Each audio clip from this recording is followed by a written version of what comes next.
रोहतक की चौधर रही है, रोहतक की रहोगी चौधर तो जी। MSc करे फाटक ठाव MSc करे MA करे PhD करे 10वीं पास कर लाग रहा है उसको भाई सब पीएन लाग गया हुड़ो PhD करो लड़का कोड़े तोड़े ना तो अपने पकोड़े तलने आते ना जलेबी बनाने आती ना वेल्डिंग का सेट लगते BA करके MA करके आप नौकरी की ही तैयारी करोगे। अब कंगना रनौत ने तो उनको रेपिस्ट बता दिया, शर्म नहीं आती उसको।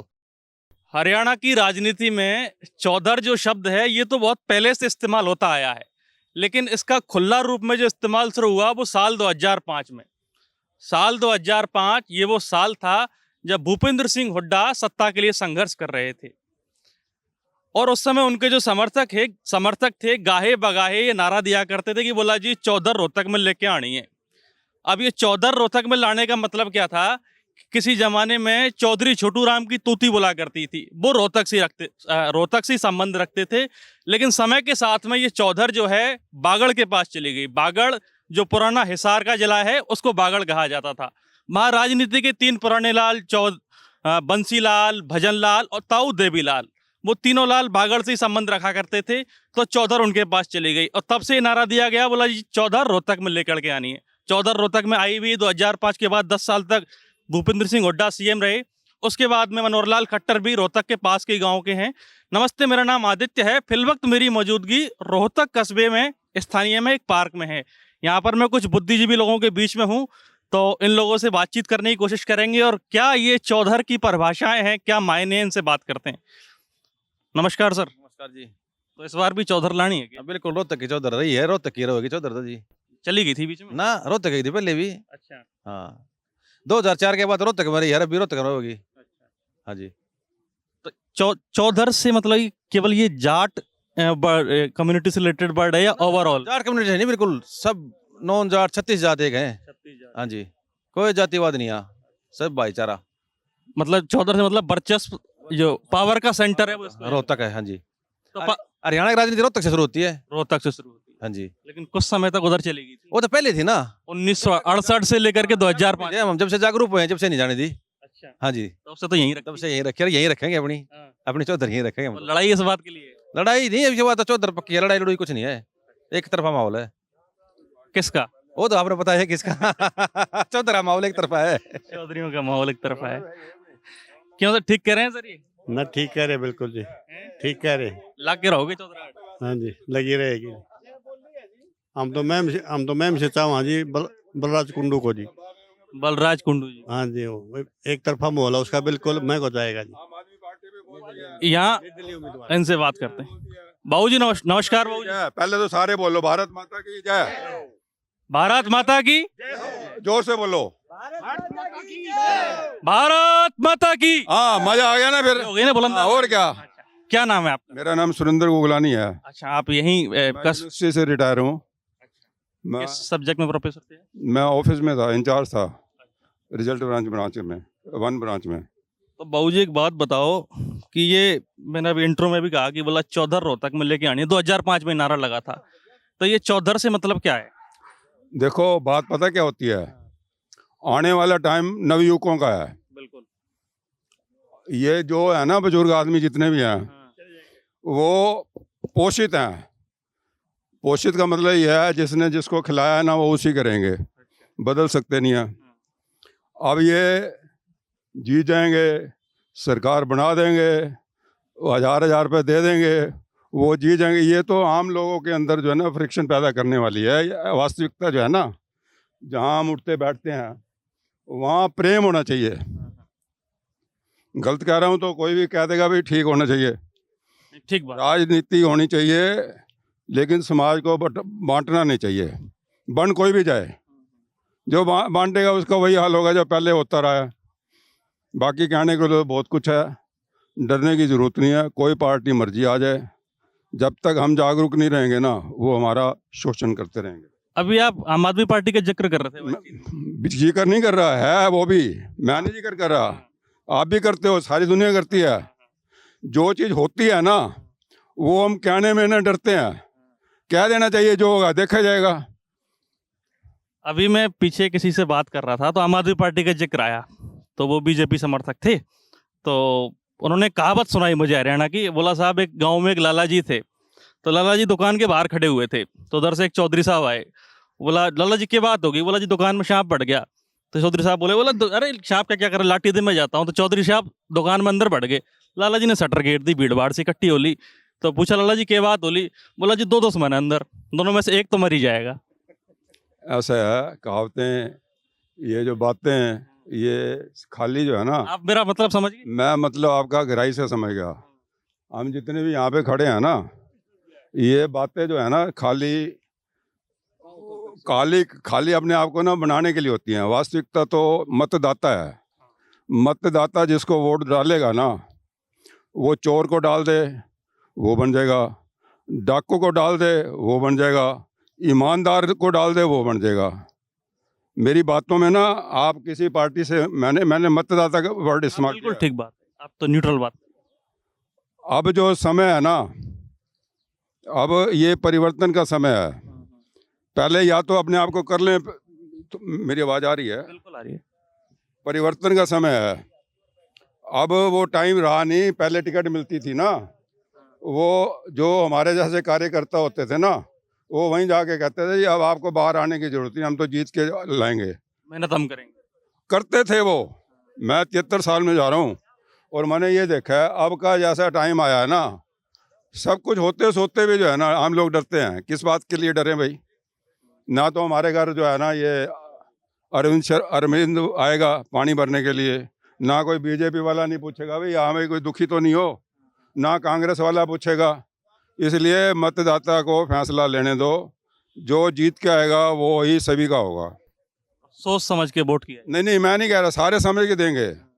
मेरे शब्दों में ना ऐसे है, ये कुछ समझेंगे वो कुछ समझेंगे।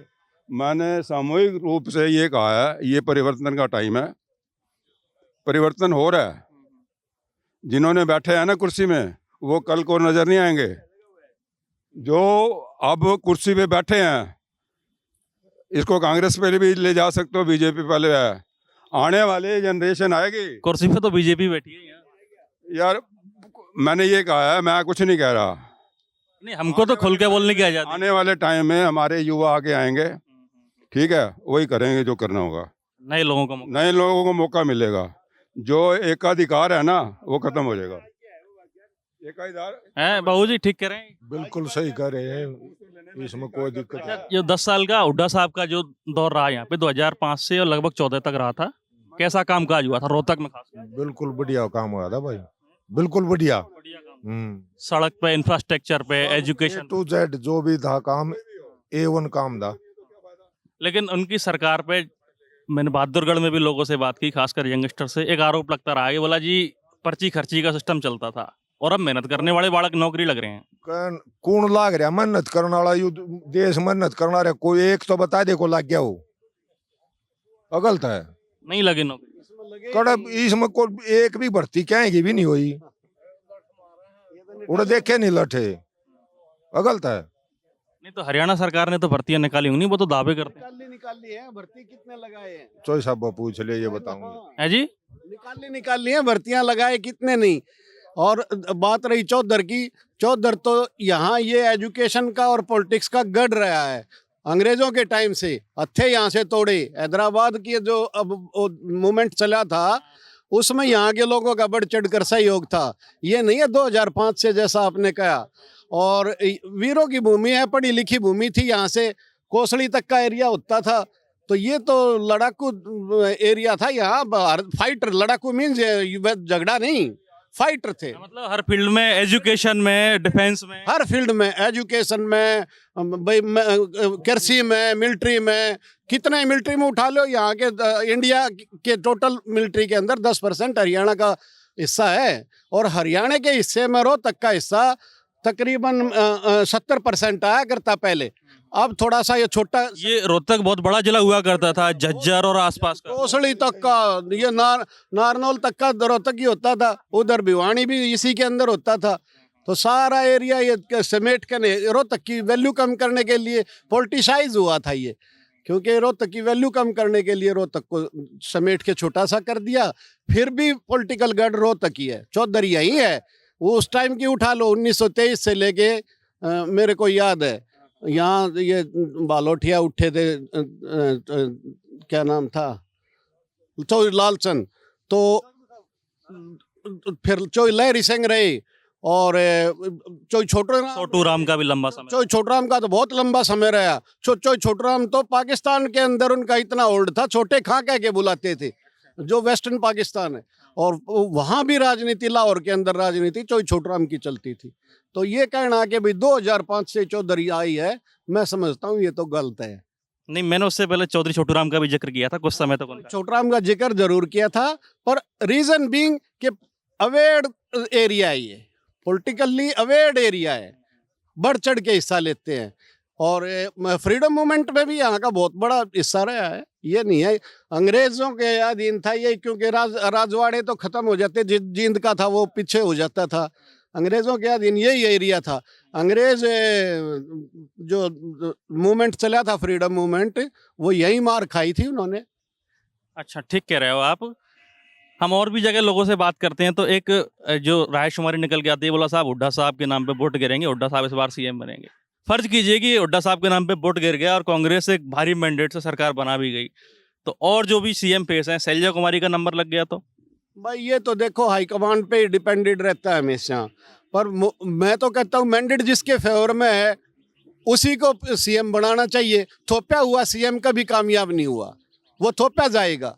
आज मैंडेट मिलेगा, हुड्डा को मिलेगा, क्योंकि चोई भजनलाल का उठा लो 1987 का 82 का, देवीलाल का मैंडेट था, 38 एमएलए थे, भजनलाल के पास 33 थे, थोप दिया भजनलाल, 86 में हटाना पड़ा, 87 तक बंसीलाल को वापस लेके आए। बिल्कुल ठीक। हाँ, तो मैंडेट के फेवर में ही पावर होनी चाहिए। ये नहीं है कि लिया यार किसी को इम्पोज कर दिया यहाँ पे, वो दैट इज नॉट गुड। और अगर ऐसा हो गया तो वोटर ठगा हुआ है महसूस? ऐसा हुआ तो वोटर ठगा हुआ महसूस करेगा, और वोटर पलटना भी जानता है। हो सकता है मिड टर्म पोल फिर हो जाए। हाँ, ऐसा आपकी बार बर्दाश्त नहीं करेगी यहाँ की जनता, क्योंकि वन साइडेड मैंडेट है आपकी बात। बीजेपी का नामो निशान नहीं, क्योंकि बीजेपी ने अपने 10 साल में सत्यानाश कर दिया, सारे हरियाणा का सत्यानाश कर दिया। जैसा कि आपने कहा कि भाई उन्होंने रोजगार बहुत दिया, रोजगार कहाँ दिया? निकाले आधे तो कोर्ट में पड़े हैं, और आधे इन्होंने कॉल ही नहीं किए, इनसे सिमटे ही नहीं गए, इनसे तो सिमटा ही नहीं गए। तो ये कहना गलत है कि रोजगार इन्होंने दिया। उसके टाइम, हुड्डा के टाइम की डेवलपमेंट निकाल लो, नेशनल हाईवे कितने निकले हैं। ये पर्ची खर्ची वाला आरोप कहाँ तक सही है? ना, पर्ची खर्ची वाला कुछ एक एलिमेंट तो हर एक गवर्नमेंट में होता है, कि आज की गवर्नमेंट में नहीं है, आज की गवर्नमेंट में भी है। पर्ची खर्ची हमेशा जब से रची गई है तभी से चलती आई है। ये है कभी थोड़ा बहुत ज्यादा हो जाए, कभी कम हो जाए। हुड्डा के घर में पर्ची खर्ची नहीं थी, दल्ले तो हर बार होते हैं, 20 बार। उसके जो आसपास के समर्थक, जो लोग समर्थक इसके नहीं चल रहे, अब इनके समर्थक ऐसे इनके चले हुए। ये ऐसा है, समझदार कौम है, जाटों को थोड़ा सा ये कह लोगे उजागर हो जाते हैं, ये नीचे नीचे पर्ची खर्ची। अच्छा, ये थोड़ा सा क्लेवरनेस है ये, इस वजह से ये उजागर नहीं हुए, क्योंकि इन्होंने क्लास 3 के अंदर तो पर्ची खर्ची ली नहीं। क्लास 3 वाला बेचारा गरीब था, इन्होंने डॉक्टर एक बता दो बगैर पर्ची खर्ची के लिए गया हो, HCS एक बता दो बगैर पर्ची खर्ची के लिए हो, और बड़ी पोस्ट एक बता दो क्लास 2 की, क्लास 1 की, बगैर खर्ची हर एक में खर्ची चली है। बड़े लेवल पे की है, छोटे लेवल पे नहीं किया। वो बेचारे पब्लिक में छोटा लेवल ज्यादा है, इसलिए वोटिंग ये होगी कि भाई पर्ची खर्ची नहीं, मैं तो बगैर खर्ची के आया हूँ। उसका बेचारे चपड़ासी का क्या लगाना? ये तो पहले भी कभी से वैसे लगाया करते, छोटे अफसरों को ये अधिकार होया करता है चपड़ासी लगाने का, तो SDO और JE तक के क्लास 4 लगा दिया करते। इधर जो थे टीचर जो था, हेडमास्टर को पावर थी सारी क्लास 4 की लगाने की, अब इन्होंने पावर सेंट्रलाइज कर दी। अब तो वो छोटे से छोटा पेपर भी लिखित परीक्षा, छोटा पेपर भी ऊपर से आता है। आना देखा था, पर जब नदान थे हम। अच्छा, नादानी थी। ये उम्र इतनी ना हो, ये धोले हो रहे हैं। अब तो सफेद हो लिए। कि उस टाइम कैसा कामकाज था? बढ़िया था। जो 10 आदमी जाके उससे बोल देते ना, वो मान लिया था, काम कर दिया था। हाँ, 5 आदमी की बात रखते थे। और ये जो खट्टर है, इन 10 सालों किसी की मानना ही नहीं। थोड़े से खट्टर साहब व्यवहार से अखड़ टाइप में थे। आखड़ के बुद्धि ना थी, बुद्धि ना होती 10 साल के चला। वो तो मोदी का बैठा, मोदी खिचड़ी बना रहा था यो। हाँ, उसने बैठा दिया युवाड़ा है। हाँ। खट्टर साहब प्रभारी थे यहाँ पे। नहीं, मोदी था। अच्छा, वो हरियाणा स्टेट के। और यो खट्टर होगी खिचड़ी खूब बड़ा बड़ा खवार था उसने। हाँ, आरएस के कैंपा में। खिचड़ी बना बना के हाँ, खिलाते थे। वो बहुत शांत दिया तारा था इसने, खुद देखा करता यो। अच्छा, हाँ बोला साहब मैं तो सेवा करता था। तो यो भाई ये बैठा दिया रही इसने भाई, सत्यानाश कर दिया इसे 9 साल हैं। ई भी यो ई बोलिया यो खट्टर तई बैठा दिया, दूसरा बैठा दिया। वो एक वो का होता बोलिया दस्त लाग रहे हो तो कच्छा बदले तो दस्त ठीक नहीं होंगे, वो तो दवाई लेनी पड़ेगी। ठीक है ना, कच्चे बदलने से दस्त ठीक नहीं होते। दस्त ठीक नहीं होते, दवाई लेनी पड़ेगी। अरे तो या कच- कच्छा बदल कच्चा आप ये नायब सिंह तहसील। हाँ, या कच्छा बदल रखी है। हाँ बस। यो कहना बिना पर्ची खर्ची गला दिए। MSc करे ओड़े फाटक ठाव, MSc करे ओड़े, MA करे ओड़े, PhD करे ओड़े 4 क्लास लाग गए हैं। एक 10वीं पास कर लगते हुए पानी पकड़ाओ, इज्जत की बात है। आप अंदाजा लगा लो, आप तो पढ़े लिखे हो गए। PhD करे ओड़े, PhD करे एक 10वीं पास कर लाग रहा है, उसको भाई साहब PN लाग गया उड़ो PhD करो लड़का। ये कितनी बेइज्जती की बात है, स्टैंडर्ड की कितनी बात है। आप ये देखो, आप जो पढ़ाई पूरी कर गया उम्र भर की और वो एक PN की नौकरी करेगा, क्यों कर क्या लाता है ऐसे कोई भी बेरोजगार रह रहे हो तो क्या लगा दिए इन्होंने, बताओ आप। बड़ा कलानो रहा था, मैं एक MSc लड़की फाटक ठाव, MSc करी हवा नई लड़की वह फाटक ठाव भाई साहब 4 क्लास लाग रही है, एक MSc लड़की। हाँ MSc लड़की, अच्छा, MSc पास आउट थी हाँ MSc भाई साहब है, और 4th क्लास में थी। 4 क्लास में लाग रहे हैं। के पर्ची खर्ची का देखो, कम से कम योग्यता के आधार पर नौकरी चाहिए ना, ये साथ चाहिए। बिना पर्ची खर्ची इनके फूकेंगे सारे, क्या करें। ये भी ये देश बर्बाद कर दिया। MLA है जो 4 पेंशन है, क्या की पेंशन है, एक समाज सेवा है, या समाज सेवा ही पेंशन का नहीं होता। पंजाब सरकार ने खत्म कर दी वो पेंशन। एक करी है पंजाब, खत्म नहीं करी, एक करी है, बहुत बढ़िया काम। सिंगल कर दी। जो अभी भाई इनने देखी, चोरान देखे, उन्हें बढ़िया काम कराया भाई साहब, बहुत बढ़िया कराया है। हाँ हाँ, ये देखो आप, जो देखो ना, वो OPS की बात कर रहे हैं। हाँ, एक सरपंच तो 10वीं पास है, 10वीं पास की कंडीशन है। एक प्रधानमंत्री अनपढ़ बन गया है, कोई देश का कोई कानून है नहीं, बता दो आप। कोई 21 शादी बुझ लो अनपढ़ आदमी थे, सरपंच को तो कंडीशन है तो कम से कम 10वीं पास होना चाहिए। और प्रधानमंत्री अनपढ़ बन जाओ कोई दिक्कत, राष्ट्रपति तो आप ये कह रहे हो कि योग्य व्यक्तियों को नौकरी नहीं मिल रही, लेकिन सरकारी नौकरी एकमात्र विकल्प है क्या? अब वो मोदी जी वो कह रहे थे कि पकौड़े तलो, उस तरह का बयान। देखो मेरी बात सुनो, हमारे जो या पढ़ाई है ना भाई साहब, या सर्फ क्लर्क बनता ही नौकरी तय करे हैं ना, टेक्निकल उसमें कुछ ना, ITI कितने के सीखे हैं उसमें। जापान में चले जाओ आप, बिल्कुल आएंगे। जापान में चले जाओ आप, सब टेक्निकल एंड है वहाँ, वो उन्हें जरूरत को नहीं। पर हमारे जो है ना, हमारे जो पढ़ाई है ना भाई साहब, या नौकरी करने की पढ़ाई बढ़ावा है इस आगे। बाबू तैयार कर रहे हैं हम लोग। हाँ मतलब क्लर्क तैयार करें हमारे आड़े। वोकेशनल एजुकेशन पर, स्किल वाली एजुकेशन पर फोकस नहीं है। जो देखो ना, अपनियों को भी पढ़े लिखे ज्ञान हो, लक्ष्मी चंद पढ़ रहा था, मेरे सिंह पढ़ रहा था, ज्ञानी आदमी थे ये भी।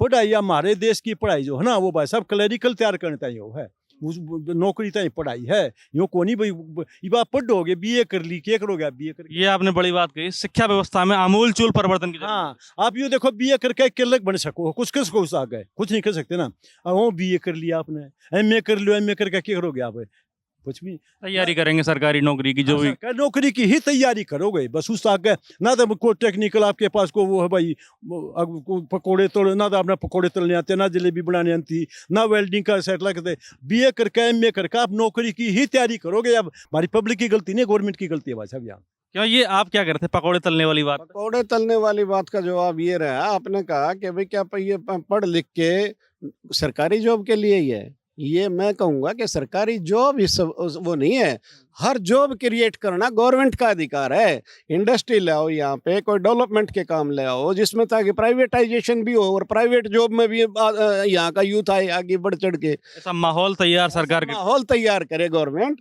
कि जिस तरह जापान में घर घर में इंडस्ट्री है, बेरोजगारी का कोई वो ही नहीं।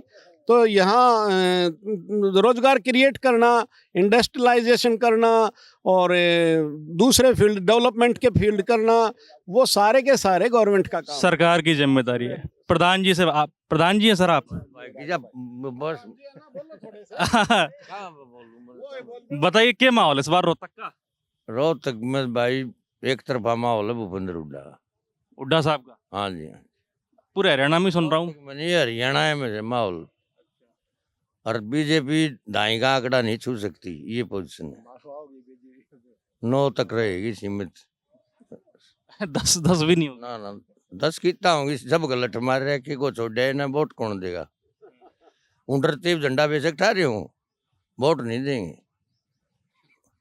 जयकारा खूब लगा रहे हो पर वोट नहीं देंगे। हाँ हाँ, कौन से गांव के प्रधान है? बेरी जी बेरी। अच्छा, बेरी तो बड़ा गांव है जी। हाँ,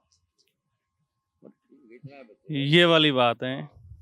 छोड़े तो नहीं ना इन्हें, कर्मचारी पीटे, सरपंच पीटे, आशा वर्कर पीटी, आंगनवाड़ी वर्कर पीटे, किसाना के तो साथ 1.5 साल अत्याचार कराया है, पीटे नहीं अत्याचार कराया है, उनको आतंकवादी। ये इन दो चीजों का बड़ा असर है हरियाणा में। एक तो जो पहलवानों का प्रोटेस्ट हुआ था उसका, और किसान आंदोलन जो हुआ था। क्यों बाबूजी? हाँ बिल्कुल, सबसे बड़ा तो किसान आंदोलन का हुआ, वहाँ 1.5 साल बैठा कर उनको आतंकवादी बना के, खालिस्तानी, आतंकवादी, देशद्रोही। कंगना रनौत ने तो उनको रेपिस्ट बता दिया। शर्म नहीं आती उसको, खुद वो क्या है अपने आप मजाक के देखे बस। नहीं तो जो किसान आंदोलन की साइट थी वहां पे एक दो निहंग सिखों ने 1-2 लोगों को मार भी दिया था, तो बोला था हत्यारा उस टाइप में। ने वो आपस में तो कई जब आड़े हमारा रोड़ा हो जाए तो क्या होगा बताओ। हैं? वो भी साजिश के तहत करवाया गया होगा। हर उसमें हर जगह देखा जाता है।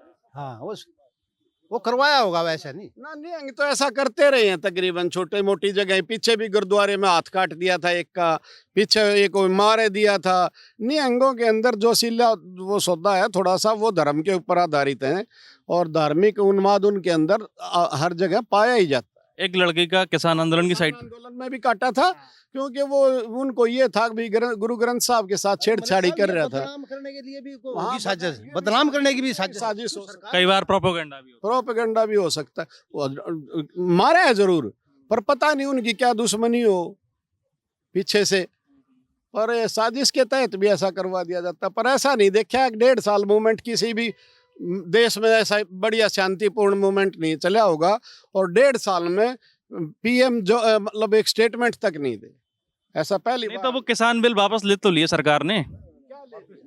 बिल वापस लिए, जो जोन ने वो उठाया था एमएसपी गारंटी, वो कराया तो नहीं कुछ भी। एमएसपी गारंटी दी थी लेकिन वो अप्लाई नहीं हुई जमीन पर। वो ना लिया भाई साहब, ये जगह जगह ये साइलो बने ना, ये बीच में साइलो में सीधा ना जा हाट बीच में काट दिए ना, ये कलान में बने रहा साइलो बने, जगह जगह साइलो बने ना, साइलो में सीधा ना जा है। कोई 20 रुपये देवे हैं, कोई 22 रुपये देवे हैं। 2.5% क्या देता है सरसेम पर है ना, रुपया देवे हैं, 100 रुपया देवे हैं, 2.5% का वो है। तो लूटा खसोटी चाले भाई साहब, कोई कानून उल्टा नहीं लिया ही। मैं पार्षद हूँ बिल्कुल, अच्छा, पार्षद किस पार्टी से? Ward number 11। किस पार्टी से प्रधान? पार्टी कांग्रेस लगा लो। होगी ऐसा ना। था कि जिस वक्त इधर आ जाइए आप। हमने चुनाव लड़ा था ना, उस वक्त सिंबल नहीं दिया था। अच्छा, तो इंडिपेंडेंट आए थे, लेकिन हमारा जो समर्थन था वो कांग्रेस कांग्रेस। और कांग्रेस का भी हमारी तरफ था। तो आप यूँ लगाओ भी कांग्रेस से हैं। नहीं हो ही गया, आप कांग्रेस से लगाना क्या, सब समर्थन कांग्रेस को हो गया तो, और विचारधारा से भी आप कांग्रेस की तरफ। जी, विचारधारा की सारा सब कांग्रेस की तरफ है। जो इस वक्त हमारे यहाँ जो रूलिंग पार्टी न चाहे वो केंद्र के अंदर है चाहे यहाँ है, वो जो इस वक्त जो संविधान है, जो बाबा भीमराव अंबेडकर साहब ने जो लिखा था, वो बड़ा अच्छे सुनियोजित तरीके से कई देशों को इकट्ठा करके उनसे जो है ना संविधान अच्छी अच्छी चीजें हर जगह से संकलित की थी। तो आपने देखा होगा कि उसके अंदर अब धर्म के ऊपर की भी राजनीति होने लग रही है, और जात पात के ऊपर भी बातचीत आने लगी, भाईचारा खत्म होने लग रहा है। तो ये जो है ये नहीं होना चाहिए।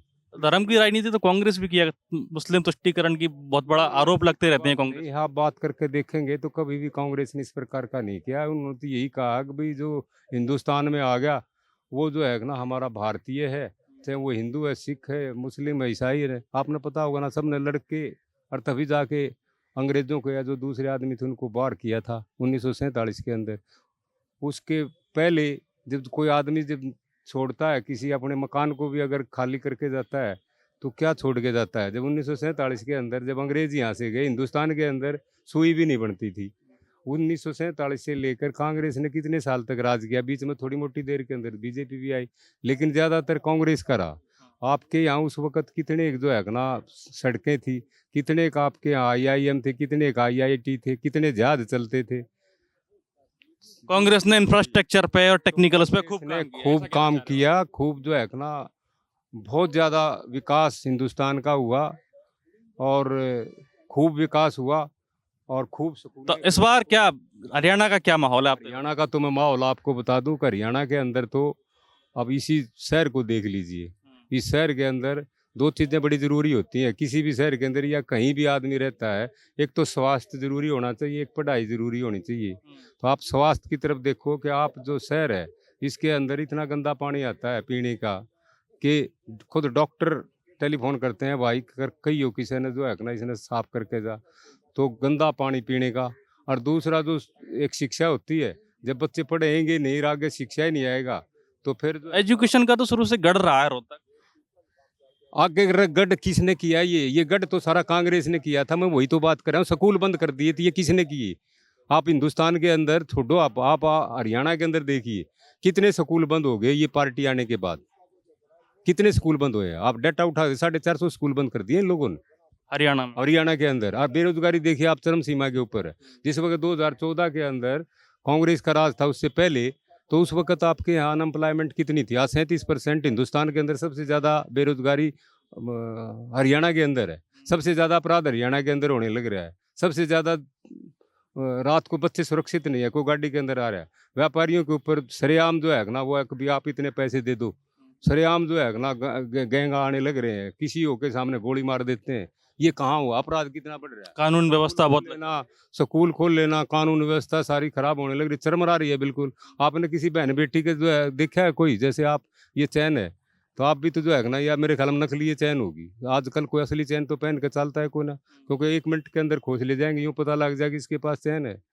तो हमारी बहन बेटियों की जो सोने की जो चीजें पहनती थी वो आजकल लॉकर के अंदर रखी हुई है, कोई पहन ही नहीं रही है। कानून व्यवस्था की स्थिति बहुत ज्यादा खराब हुई है। आप तो मुझे इस शहर के बारे में बता दीजिए, रोहतक कैसा शहर है? रोहतक शहर अच्छा है, अच्छा है। एक मैं रोहतक से जब गुजरता हूँ तो हर 100 मीटर 50 मीटर पे मुझे हुक्के बहुत मिलते हैं। तो ये हुक्के का क्या कंसेप्ट है हरियाणा का? ओका हरियाणा का ये अपना वो है, पहचान है बिल्कुल। तो धूम्रपान नहीं होता इसमें? नहीं, इसमें धूम्रपान नहीं। धुआं तो निकलता है। हाँ नहीं निकलता है, लेकिन वो पानी से होके निकला है तो उसका नुकसान नहीं होता। हाँ। मान मनोहार की चीज है। हाँ बिल्कुल, मान सम्मान की बात है। आपके यहाँ के जो राजनेता हैं वो भी खुलेआम मतलब एकदम ऑन कैमरा हुक्का पीते हैं, बोला जी हम तो बिल्कुल खुल्लम। हमारी तो बैठक इसी चीज़ की है, इसी के सारे लोग बैठते हैं, 10-20 आदमी बैठते हैं। हमारा गांव भैनी महाराजपुर है, वहाँ तो सारी दुकानें हुक्कियाँ की हैं। जितनी भी आप मेन रोड पर देखोगे हुक्कियों की दुकान है। कांग्रेस का माहौल है भाई, बल्कि पूरा हरियाणा में है और यहाँ तो खास कर। हाँ, ये तो हुड्डा साहब का गढ़ रहा है। और ये मेरे ख्याल से रोहतक जिले की 11 सीटें होंगी नहीं पूरे जो रोहतक बेल्ट को। हमने जो बीजेपी तो मतलब छुटकारा पाना है, किस्सा कमल आ जाओ, बीजेपी ना होनी चाहिए, इसने मार गिरे। ये वोट कांग्रेस को जिताने के लिए नहीं, बीजेपी को हराने के लिए डाल रहा है बस। बिल्कुल बिल्कुल ठीक है। अच्छा जी, तो इस बार पार उतार दो। उतार जाए कति। और आपने कांग्रेस को पार उतार दिया, हुड्डा साहब का नंबर नहीं लगा तो इसका ना लगा था, ले जाने ऊपर ले हाई कमांड जाने वैसे नंबर ईसा का लगेगा, इसी का लगेगा। कान में बोला है चुपके से। ये थी दोस्तों हमारी रोहतक में कुछ सुधी लोगों से बातचीत। काफ़ी ज्ञानी लोग यहाँ पर हैं। रोहतक जो है शुरू से एजुकेशन का सेंटर रहा है, तो जाहिर सी बात है इस बात की झलक इन लोगों की बातचीत में दिखती है। काफ़ी ऐतिहासिक तथ्य इन लोगों को बहुत गहराई से मालूम है। सरकार की नीतियों की तथ्यात्मक आलोचना करते हैं, तथ्यात्मक प्रशंसा करते हैं। अभी के लिए इतना ही। मैं आदित्य कौशिक, कैमरे पर मेरा साथ दे रहे हैं मेरे साथी रवि। आप देख रहे हैं झलको हरियाणा। शुक्रिया। झलको